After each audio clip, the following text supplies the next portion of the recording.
म चाहिँ आज हाम्रोसित पहिला व्हाइट रुम्सको थर्ड फ्लोरमा छु। यहाँ चाहिँ हामी 2 BHK अपार्टमेन्ट कस्तो छ भनेर म तपाईँलाई देखाउन गइरहेको छु।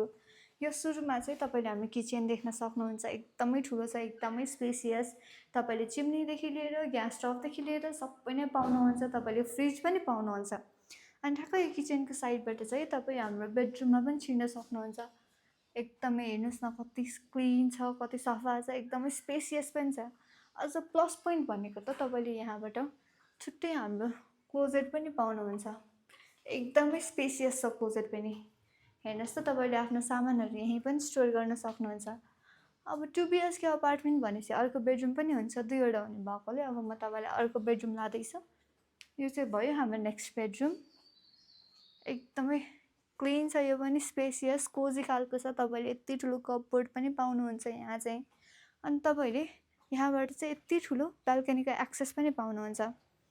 हाम्रोसित पहिलाको व्हाइट रुम्स चाहिँ एकदमै पिसफुल ठाउँमा लोकेटेड भएकोले तपाईँले यस्तो मजाको भ्यू हेर्दै बिहान मर्निङ टी खान सक्नुहुन्छ, बेलुका डिनर गर्न सक्नुहुन्छ।